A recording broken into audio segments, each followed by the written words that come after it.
The rain battered the windshield of Ethan's old pickup truck. Each drop a tiny explosion against the glass, mirroring the chaos in his heart. He gripped the steering wheel, his knuckles white, as the neon lights of a small-town Oregon diner flickered in the distance. Beside him, Caleb sat silent, his blonde hair damp and clinging to his forehead, eyes fixed on the road ahead as if it held the answers to the secret they'd both carried for years. Ethan had known Caleb since they were kids, two boys chasing fireflies in the fields behind their rural neighborhood. Back then, their laughter was free, untainted by the weight of who they were becoming. But tonight, at 25, with the world pressing in, Ethan felt the truth clawing its way out, a truth they'd hidden behind closed doors, whispered promises, and stolen glances. "We can't keep doing this," Ethan said, his voice low, almost lost in the storm. Caleb turned, his green eyes catching the dim glow of the dashboard. And for a moment, Ethan saw fear there, but also something fiercer, defiance. They'd grown up in Havenwood, a town where tradition ran deeper than the roots of the ancient oaks lining Main Street. It was the kind of place where church bells rang louder than dreams, and being different was a sin whispered about in hushed tones.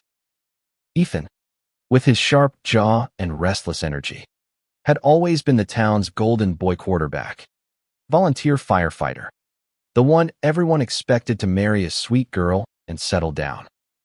Caleb, quieter, with a poet's heart and a painter's hands, was the preacher's son, destined to follow in his father's footsteps. But beneath the surface, their bond had grown into something more, something dangerous in a town like theirs. "I'm tired of hiding," Caleb said, his voice steady despite the tremor in his hands. "I'm tired of pretending I'm someone I'm not." Ethan wanted to argue, to remind him of the consequences, his father's wrath, the town's judgment, the risk of losing everything. But the words caught in his throat. He'd spent years helping Caleb keep this secret, shielding him from the world's cruelty. But now, the weight of it was crushing them both. They pulled into the diner's gravel lot, the only place open past midnight in Havenwood. Inside, the air smelled of burnt coffee and fried onions, and a few late-night regulars glanced up before returning to their plates. Ethan and Caleb slid into a booth, their knees brushing under the table, a fleeting touch that sent a jolt through Ethan's chest. "What happens if we stop hiding?" Ethan asked, his voice barely above a whisper. Caleb leaned forward, his eyes burning with a mix of fear and resolve. "We lose everything," he said, "or we gain everything." The diner's jukebox kicked on, playing an old country song about love and loss, and Ethan felt the irony twist in his gut. He'd always been the protector, the one who lied to keep Caleb safe, telling friends they were just roommates, dodging questions about why they spent so much time together. But every lie was a brick in the wall between them and freedom. Caleb reached across the table, his fingers grazing Ethan's wrist, and for a moment, the world outside the diner ceased to exist. "I want to be with you," Caleb said, his voice raw. "Not in shadows. Not in secret."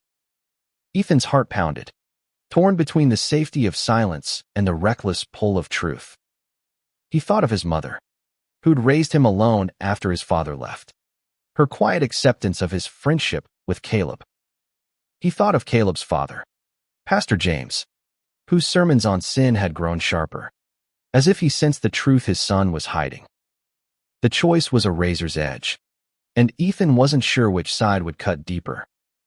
The rain slowed to a drizzle as they left the diner, the night air cool against their skin. In the truck, Caleb turned to Ethan, his expression fierce. "I'm done running," he said. "Tomorrow, I'm telling my dad. I'm telling everyone." Ethan's stomach dropped, but before he could respond, Caleb leaned in, his lips brushing Ethan's in a kiss that was both a promise and a rebellion. It was their first kiss in public, fleeting but electric, and it tasted like freedom. They drove back to their shared apartment, a small place above a hardware store, where the walls were thin and the world felt too close. Ethan lay awake that night, Caleb's steady breathing beside him, and wondered if love was worth the cost of everything they knew. He didn't have the answer, but as dawn crept through the window, he knew one thing: he'd stand by Caleb, no matter what came next. The next morning, Havenwood woke to a sky bruised with clouds, as if the town itself sensed the storm brewing. Caleb stood in front of the mirror, smoothing his shirt, his face pale but resolute. Ethan watched him, his heart a tangle of pride and dread. "You sure about this?" Ethan asked, his voice thick. Caleb nodded, his jaw set. "I've never been more sure." They walked to the church together, the same church where Caleb had been baptized, where Ethan had once sung in the choir. The parking lot was already filling with cars for the Sunday service, and Ethan felt eyes on them. Curious, suspicious. Inside, Pastor James was preparing his sermon, his tall frame imposing in his black robe. Caleb took a deep breath and stepped forward, Ethan at his side, their hands brushing but not quite holding. The truth was a wildfire, and they were about to set it free. "I need to talk to you, Dad," Caleb said, his voice echoing in the empty sanctuary. Pastor James turned, his eyes narrowing as he took in the sight of his son and Ethan standing too close, their shoulders squared against the world. Ethan felt the weight of that gaze, heavy with judgment, but he didn't look away. For Caleb, he'd face anything, even a town that might never forgive them. Pastor James's eyes were like storm clouds, dark and unyielding, as he stood behind the pulpit. The sanctuary smelled of polished wood and old hymnals, a scent that had always comforted Caleb but now felt suffocating. Ethan stood beside him, his presence a quiet anchor, but Caleb's heart raced as he faced his father. "I'm gay," Caleb said, the words slicing through the silence like a blade. "And I love Ethan." The air seemed to thicken, the stained glass windows casting fractured light across the pews. Pastor James's face hardened, his hands gripping the edge of the pulpit as if to steady himself. "You don't know what you're saying," he said, his voice low and dangerous.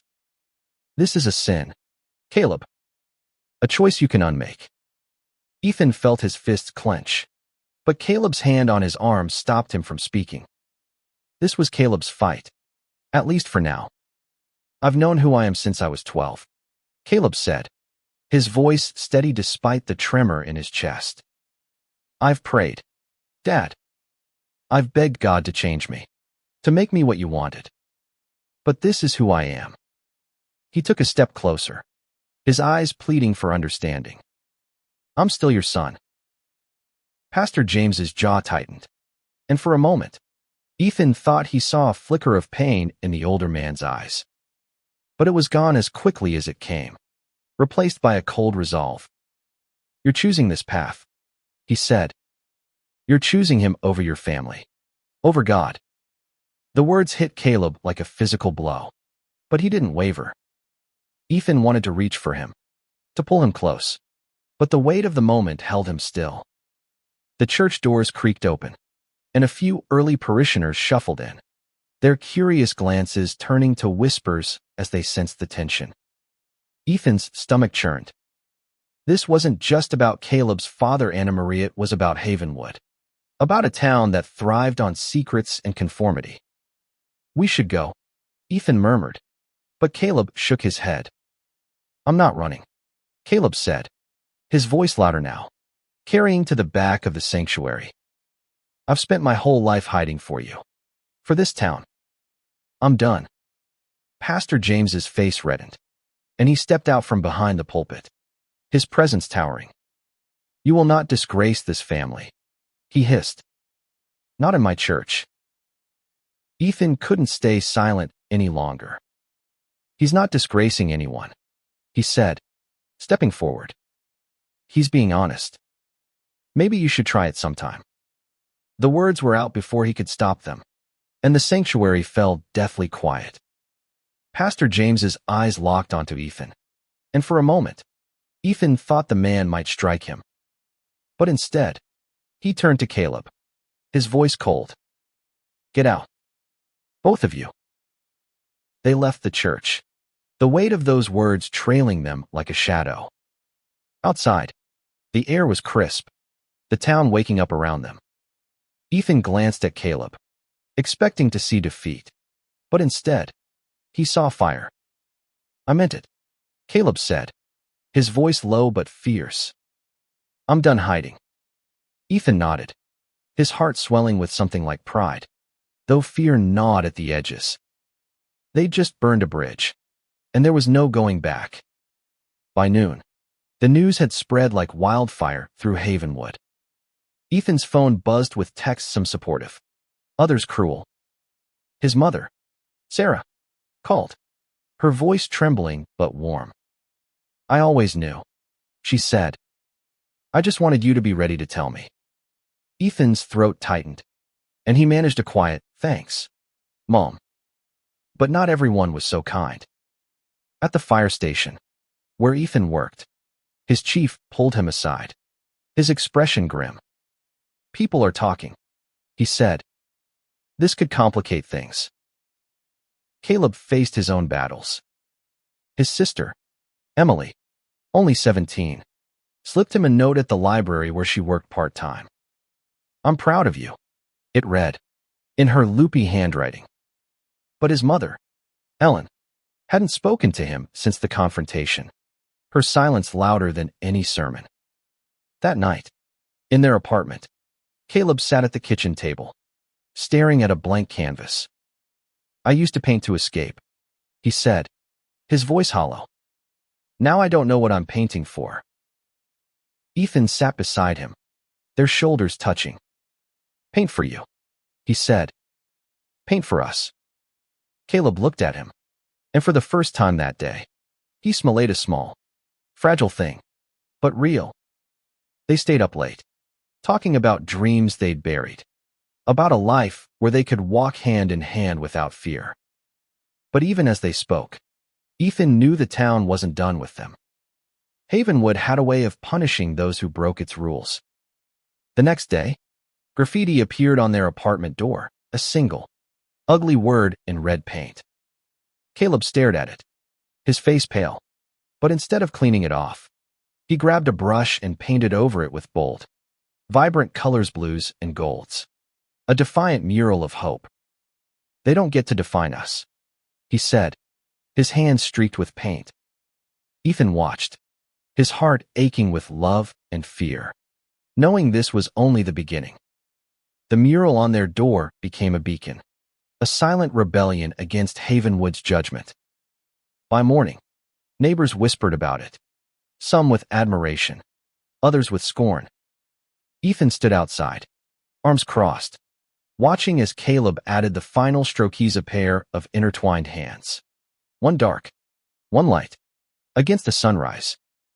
"It's us," Caleb said, stepping back, his paint-splattered hoodie glowing in the dawn light. Ethan nodded, his throat tight. It was beautiful, but it was also a target. At the fire station, the air was thick with tension. Ethan's crew, men he'd known since high school, avoided his gaze. His chief, Mike, called him into the office.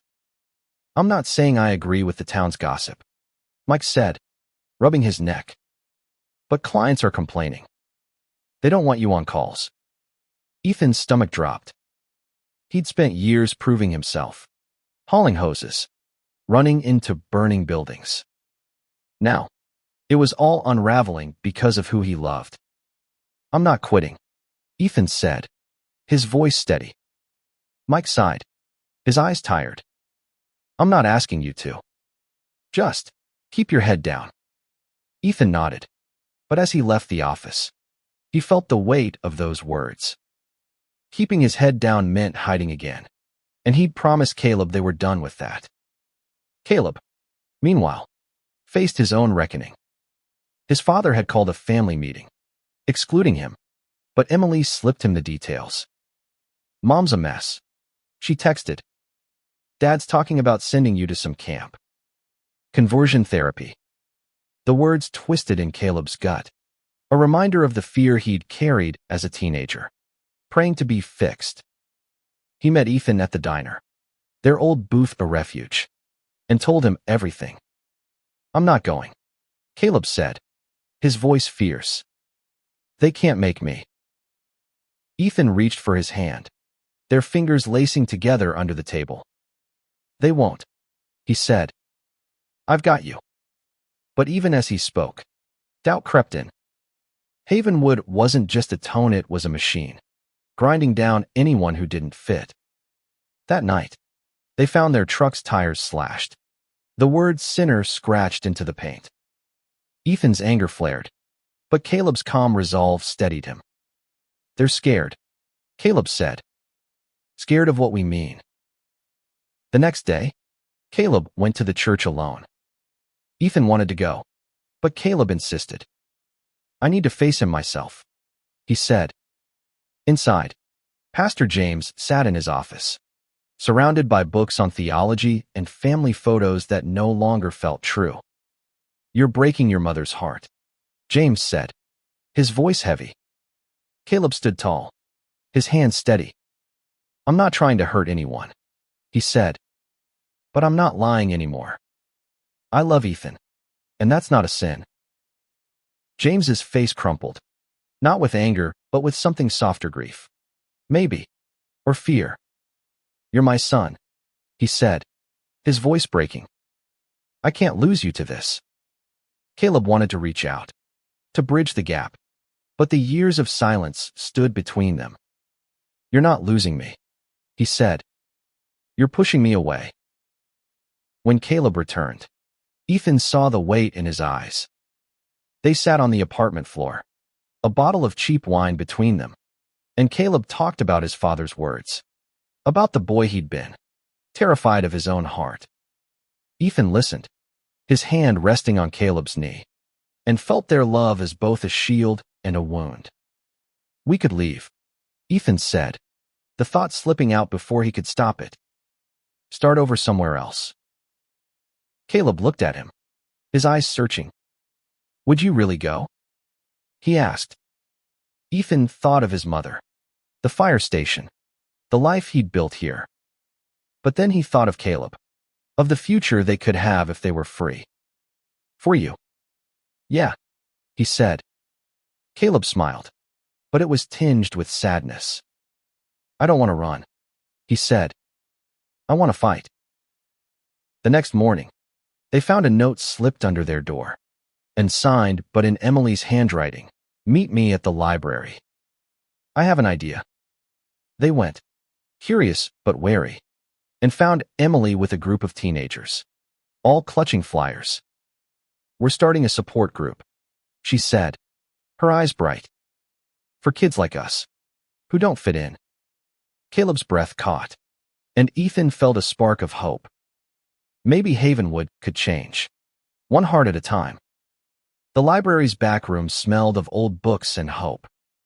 Emily stood at the front, her voice steady as she addressed the small group of teens, 5 in all, their faces a mix of fear and defiance. Caleb recognized one, a shy girl named Mia, who'd always lingered after church, her eyes haunted. This is a safe space, Emily said, glancing at Caleb and Ethan. No judgment, just truth. Caleb felt a lump in his throat, pride mixing with pain. His little sister was braver than he'd ever been at her age. Ethan leaned against the wall, his arms crossed, watching Caleb's face light up as he spoke to the kids. I hid who I was for years, Caleb said, his voice soft but clear. It almost broke me. You don't have to do that. Mia's eyes welled up, and she whispered, my parents would kill me. Caleb knelt beside her, his hand gentle on her shoulder. You're not alone, he said. We're here. Outside, Havenwood churned with gossip. The support group was a spark in a town ready to ignite. By evening, Pastor James had heard, and he called Caleb, his voice icy. "You're dragging others into your sin," he said. "Stop this, or I'll make sure the town does." Caleb hung up, his hands shaking. But when he looked at Ethan, his resolve hardened. "He doesn't get to control me anymore," he said. Ethan admired Caleb's fire, but felt the town closing in.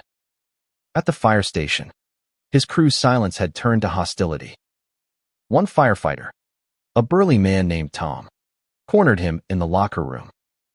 "You're making us look bad," Tom said, his voice low. "Keep your personal stuff out of here."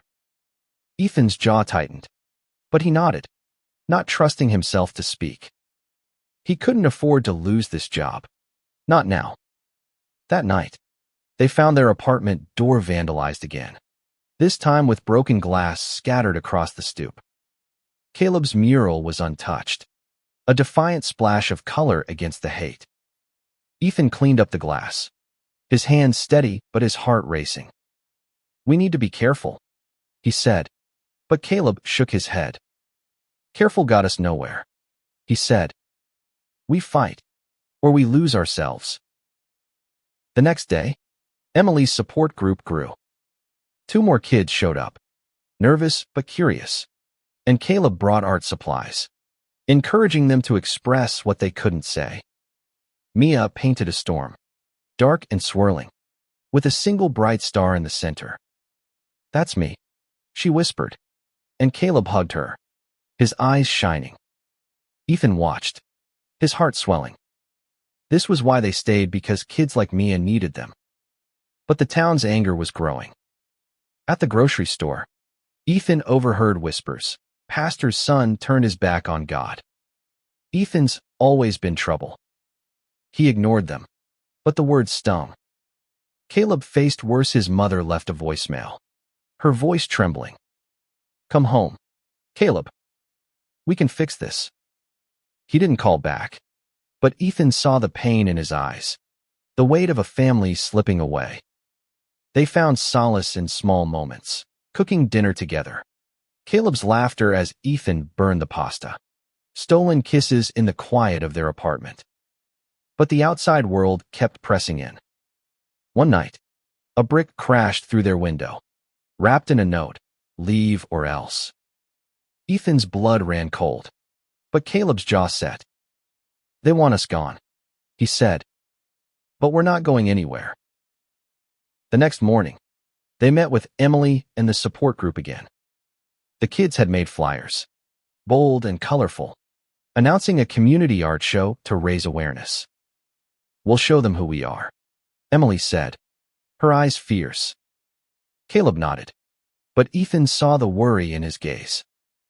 This was bigger than them now, and the stakes were climbing. By week's end, the art show was set for the community center, a bold move in a town like Havenwood. Ethan helped hang the kids' paintings, each one a story of struggle and hope. Caleb's own Paisea canvas of 2 figures standing against a storm hung in the center, a quiet declaration of their love. As they worked, Ethan felt a shift, a sense that they were building something unbreakable, even as the world tried to tear them down. The community center buzzed with nervous energy as the art show began. Caleb's painting drew eyes, its vibrant colors a stark contrast to Havenwood's gray conformity. Ethan stood by the door, greeting visitors, his heart pounding as familiar faces, some friendly, some hostile, filtered in. Emily and the support group kids flitted about, explaining their work to anyone who'd listen. Mia's storm painting hung next to Caleb's, and she stood beside it, chin high, daring the world to judge her. Sarah, Ethan's mother, arrived early, her smile warm but worried. "I'm proud of you both," she said, hugging them tightly. Her presence was a lifeline, but Ethan noticed the whispers following her, the town's judgment extending to anyone who stood by them. Caleb's mother, Ellen, didn't come, and Pastor James was conspicuously absent. But Emily was there, her energy infectious, rallying the kids to share their stories. Halfway through the evening, a group of men from the church entered, their faces grim. Ethan recognized Tom from the fire station among them. "This is a disgrace," Tom muttered, loud enough for the room to hear. Caleb stepped forward, his voice calm but firm. "This is about truth," he said. "If that scares you, maybe you're the one who's lost." The room fell silent, and Ethan felt a surge of pride, tempered by fear.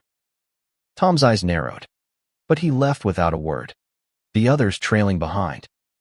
The show was a success, in its own small way. A few locals bought paintings, and a teacher from the high school promised to start a diversity club. But as the crowd thinned, Ethan saw Caleb's shoulders slump, the weight of his family's absence heavy. "They didn't come," Caleb said, his voice barely audible. Ethan pulled him close, uncaring of the lingering eyes. "You're enough," he whispered. "We're enough." That night, they returned to a new kind of vandalism. Their apartment's power had been cut. Ethan called the utility company, but the clerk's vague excuses felt like a lie. "This is retaliation," Ethan said, his voice tight. Caleb nodded, his jaw set. "Then we push harder." They lit candles, the flickering light casting shadows on Caleb's mural, and made a plan. They'd reach out to nearby towns, find allies, build a network. Havenwood wouldn't break them. The next day, Ethan faced his own battle at the fire station. Mike called him in again, his face grim. "I have to suspend you," he said. "The town council's leaning on me. They say you're a distraction." Ethan's heart sank, but he nodded, his pride keeping him upright. "I'll be back," he said, and Mike's eyes softened. "I hope so." Caleb, meanwhile, found an unexpected ally. A local artist, Ms. Harper, offered to showcase his work at her gallery in Portland. "Your voice matters," she told him, her eyes kind. Caleb hesitated, unsure if he could leave Havenwood, but Ethan saw the spark in his eyes, the chance to be seen, to be free. "Go," Ethan said that night, their hands tangled together. "Show the world who you are." The gallery show was a week away, and Caleb threw himself into painting, each stroke a defiance of the town's hate. Ethan helped, framing canvases, driving him to Portland for meetings. But the tension in Havenwood grew. More notes appeared, each uglier than the last. And one night, Ethan caught a shadow outside their window, a figure running into the dark. "We're being watched," he told Caleb, his voice low. Caleb's face hardened. "Let them watch. We're not hiding." The night before the gallery show, Emily called, her voice trembling. "Dad's planning something," she said. "He's rallying the church against you." Caleb's face paled, but he nodded. "Let him try," he said. Ethan felt the storm closing in, but as he looked at Caleb, his heart steady, he knew they'd face it together. The world could try to break them, but their love was a fire that wouldn't go out. Portland's gallery was a world away from Havenwood's dusty streets, its white walls glowing with art and possibility. Caleb's paintings hung proudly, each one a piece of his soul storms and sunrises, hands reaching through shadows. Ethan stood beside him, uncomfortable in a borrowed blazer but beaming with pride.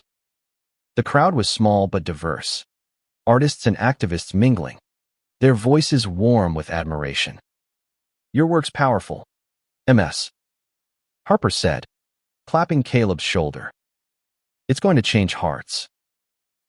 Caleb blushed, his hand finding Ethan's, a quiet act of courage in a room full of strangers. For the first time, they weren't hiding, and the freedom was intoxicating.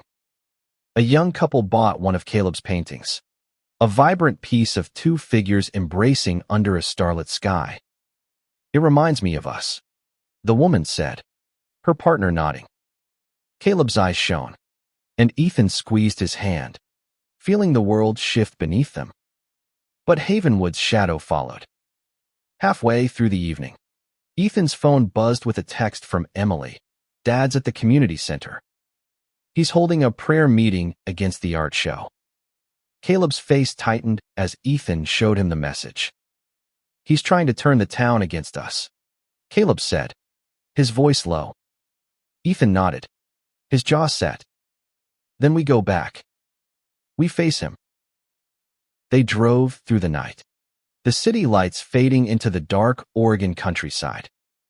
Havenwood was quiet when they arrived, but the community center glowed with light. Cars packed in the lot. Inside, Pastor James stood at a podium, his voice booming to a crowd of 50. We must protect our town from this agenda, he said, his words sharp. We must save our children. Ethan felt Caleb tense beside him, but before he could speak, Caleb stepped forward, his voice cutting through the room. Save them from what? Caleb asked, his tone steady but fierce. From being who they are. From loving who they love. The crowd turned, murmurs rippling through the room. Pastor James's face reddened, but Caleb didn't stop. I'm your son, Dad. And I'm not broken. I'm not a sin. Ethan stood beside him, his heart pounding, ready to shield Caleb from whatever came next. The room erupted in chaos, some shouting support, others hurling insults. Emily pushed through the crowd, her eyes blazing, and stood with Caleb and Ethan. You're wrong, Dad, she said, her voice shaking but clear. Love isn't a sin. Hate is. Pastor James's face crumpled, and for a moment, Ethan thought he saw the man break. But he turned away, his silence louder than the crowd's noise. They left the center, the night air cold against their skin. Emily hugged them both, tears in her eyes. I'm with you, she said. Back at the apartment, Caleb was quiet, his hands trembling as he sketched in his notebook. Ethan sat beside him, their shoulders touching. You were incredible, Ethan said. Caleb smiled, but it was fragile. I just want him to see me, he whispered. The next day, the town was divided. Some neighbors left flowers on their doorstep, a quiet show of support. Others avoided them, their eyes cold. Ethan's suspension from the fire station held, but Mike called, his voice gruff. We're working on it, he said. Hang in there. Caleb, meanwhile, got an email from MS. Harper, another gallery, wanted his work. You're going places, she wrote. Caleb read the email aloud, his voice thick with hope. But the threats didn't stop. A rock through their window. More hateful notes. Ethan installed a security camera, his anger simmering. We can't let them win, Caleb said, his eyes fierce. They planned a second art show, this time with the support group kids. A bold statement against the town's hate. As they hung flyers, Ethan felt Caleb's hand in his, steady and warm. Whatever came next, they'd face it together.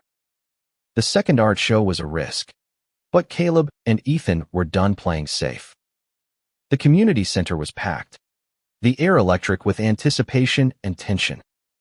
The support group kids stood proud, their paintings a riot of color and truth. Mia's new Paisea phoenix rising from ashes drew gasps, its boldness a mirror of her growing courage. Caleb's latest work, a canvas of two men standing against a burning sky, hung in the center, a testament to their love. Ethan scanned the crowd, his nerves taut. Sarah was there, her smile a beacon. Emily flitted among the kids, her energy infectious. But Pastor James's absence was a heavy weight, and Ellen's empty seat beside Sarah stung. Halfway through, Tom and his church group arrived, their faces hard. Ethan braced himself, but Caleb stepped forward, his voice clear. This is our truth, he said, gesturing to the paintings. You can hate it, but you can't erase it. The crowd was split, some clapped, others muttered. A woman Ethan recognized from the diner stood up. My son's gay, she said, her voice trembling. I was scared, but seeing you kids, I'm not anymore. Tears pricked Ethan's eyes, and he saw Caleb's shoulders relax. Just a fraction. The woman's words were a crack in Havenwood's wall, a sign that change was possible. But the night wasn't over. As the crowd thinned, a group of teens, none from the support group, lingered outside, their laughter sharp. Ethan heard glass shatter and ran out, Caleb behind him. Their truck's windshield was smashed, a brick on the hood. Cowards! Ethan shouted, his voice echoing in the dark. Caleb grabbed his arm, his eyes fierce. They're scared, he said. Let's show them we're not. They reported the vandalism, but the police were dismissive, calling it kids being kids. Ethan's anger burned, but Caleb's calm steadied him. We're stronger than this, Caleb said, his hand in Ethan's. They cleaned up the truck, their hands working in sync, and planned their next move. The support group was growing, and allies were emerging: teachers, a few neighbors, even a council member who'd stayed quiet until now. The next day, Ethan got a call from Mike. You're back on duty, he said. The council backed off. Keep doing what you're doing.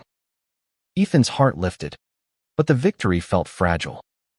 Caleb, meanwhile, got another off-air. A gallery in Seattle wanted his work. We could go, Caleb said that night, his voice soft. Ethan thought of leaving, of a life where they could be free. But Havenwood was home, and they weren't done fighting. The threats escalated. A fire was set in their building's dumpster, the flames licking close to their apartment. Ethan put it out, his firefighter training kicking in, but the message was clear. We need help, he told Caleb, his voice tight. They reached out to Ms. Harper, who connected them with an LGBTQ+ advocacy group in Portland. The group offered resources, legal advice, and a network of support. You're not alone, their leader said, and Ethan felt the weight lift. Just a little. Caleb painted through the fear, his canvases bolder, fiercer.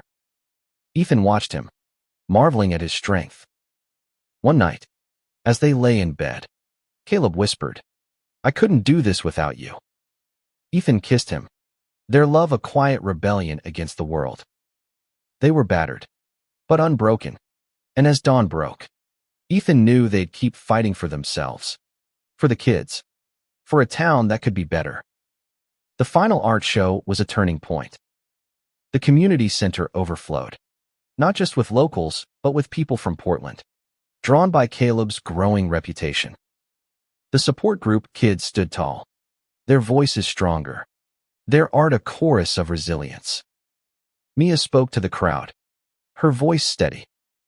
This is who I am, she said, gesturing to her Phoenix painting. And I'm not ashamed. The room erupted in applause, and Ethan saw tears in Caleb's eyes, mirrored in his own. Sarah and Emily were there, their presence a quiet strength. Even Ellen came, sitting in the back, her face unreadable. Pastor James didn't show, but Ethan saw Caleb glance at the door, hope flickering.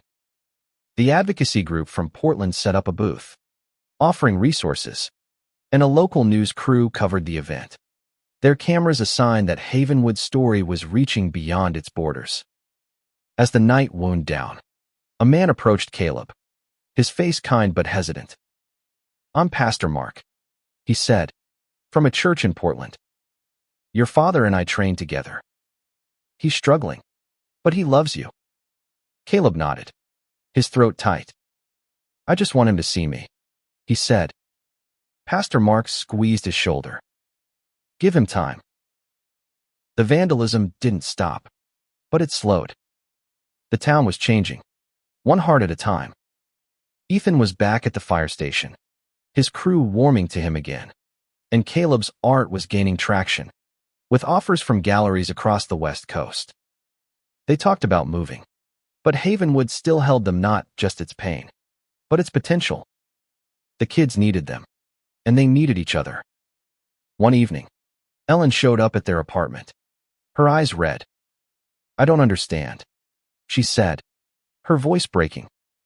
"But I don't want to lose you." Caleb hugged her, tears streaming down his face, and Ethan felt a weight lift. It wasn't forgiveness. Not yet, but it was a start. Pastor James remained distant, but Emily whispered that he'd stopped preaching hate. His sermons softer, searching.